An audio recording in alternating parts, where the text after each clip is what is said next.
अनि हर्का साम्बाङको भिजन सोध्नेहरू सुन, उहाँको जुन भिजन छ अहिलेको, उहाँले जुन खालको एउटा नीति ल्याउनु खोज्दै हुन्छ, केही समय लाग्ला परिवर्तन आउनु, तर देशमा भ्रष्टाचार हुने छैन, देश बाँझो हुने छैन। आज उब्जाएको अन्नले देशमै हुनेछ, भोलि देशमै बसिनेछ, युवाहरू फर्किनेछन्, देशमै गरेर खाइनेछ, कोही विदेशिनु पर्दैन। जापान अस्ट्रेलिया पुगेका छन् छोराछोरी, लाख कमाइरहेछ, ठिक छ। बाउआमालाई हस्पिटल लाने मान्छे छ घरमा? बाउआमालाई हस्पिटल लाने मान्छे छ घरमा? छैन।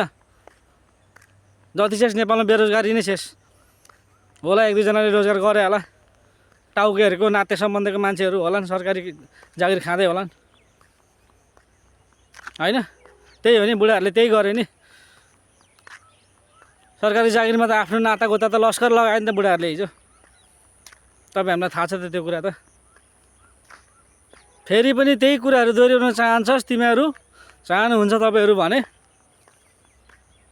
बालेन्द्र रविलाई लाउँदा हुन्छ। हर्क साम्बाङ मिल्नेवाला छैन। हर्क साम्बाङ स्वाभिमान बेचेर देशमा विकास गर्नु छैन उहाँलाई, सिधा कुरा बुझ। घन्टी समर्थनहरू जति पनि छौ, होइन? छैन, उहाँले मिल्नुहुन्न, त्यत्तिकै बिलाएर जानुहुन्छ। तर उहाँले गरेको कृत्रिम विकासका पूर्वाधारहरू, उहाँले गर्नुभएको कुराहरू, उहाँले गरेर साबित गर्नुभएको कुराहरू नेपालको राजनीतिक इतिहासमा लेखिनेछ, याद राख। स्वाभिमान बेचेर विकास गर्नु छैन, बार बार भन्दै हुन्छ। घमण्डी भन्, अझै पनि घमण्डी भन्, भन्छेस्, थाहा छ मलाई। घमण्डी भन्, घमण्डी नै छ। देश बनाउने कुरामा घमण्ड गर्नुहुन्छ उहाँले, श्रम गर्ने कुरामा घमण्ड गर्नुहुन्छ उहाँले। देशको हालत खुलु छ त घमण्ड नगरेर भयो त्यस्तो कुरामा? देशको हालत कस्तो छ, विषम परिस्थिति कस्तो छ, कस्तो विषम परिस्थितिमा छ देश, बुझेको छेस्?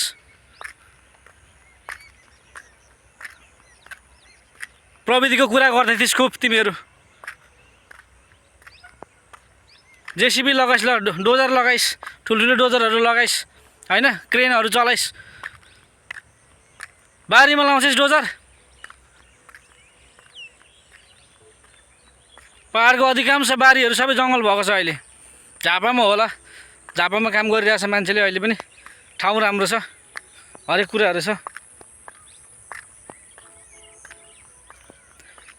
उहाँले गर्नुभएको कामले, उहाँले गर्नुभएको जुन देखाउनु भएको भिजन छ, त्यो भिजनले भले हामीले धेरै नभेटिएला, तर हाम्रो भावी सन्तानले स्वाभिमान बेचेर अर्काको देशमा गएर गु सोर्नु पर्दैन। गु भोसडी के गु सोर्नु पर्दैन। गु सोर्छेस् अर्काको देशमा गएर, अझै पनि गु सोर्ने रहर गर्दैछेस्? म्यासलाई चित खुलाउँदैनस् अझै। बुढाहरू एनी आऊ कान्छ, कसरी हुन्छ? बुढोहरू आउनु हुँदैन, नयाँहरू जानुपर्छ। तर नयाँहरू जानु भन्दाखेरि हर्के मिल्दैन भन्ने नभन्, म्यासाले खुदाहरू। हर्केसँग मिल्नुहुन्न। स्वाभिमान भन्ने शब्द सुनेको छेस्? राजा वीरेन्द्रलाई हिजो विदेशमा जाँदाखेरि कस्तो कस्तो ठुल्ठुलो देशको राजाहरू, मन्त्रीहरू सलाम गर्नुहुन्थ्यो, सलाम गर्थे। के गरे केपी शर्मा प्रचण्डले? उनीहरूले देश सके, छिचिदुदुर गर्ने बनायो देशलाई। हर्क साम्बाङ रोइरहेको देख्दैनस्?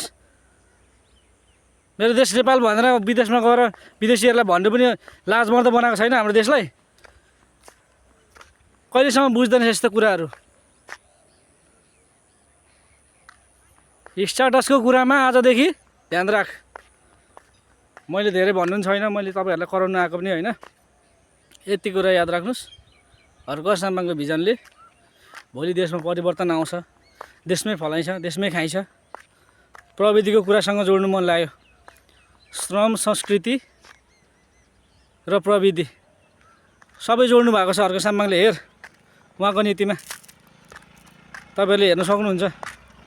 त्यसो भइराख्दाखेरि तपाईँहरूले भनिराख्दाखेरि बेल्चा चलाएको मात्रै, उहाँले बेल्चै चलाएर मात्रै देश बन्छ, परिवर्तन हुन्छ, ठुल्ठुलो विकास हुन्छ भन्नुभएको छैन। श्रम, संस्कृति र प्रवृत्ति जोड्नु पर्यो। प्रवृत्तिले मात्रै हुँदैन, श्रमले मात्रै पनि बन्दैन। त्यही भएर उहाँले सबैलाई समेट्नु भएको छ। अनपढ सम्झिन्छेस्, उहाँको हिस्ट्री बायोडाटा पढ, सबै अनपढ सम्झिन्छेस् होइन। उहाँको घमण्डलाई देखिस् होइन, पढ एकचोटि, उहाँको विषयमा बुझ। सालाहरू आइन्दादेखि गाइस होइन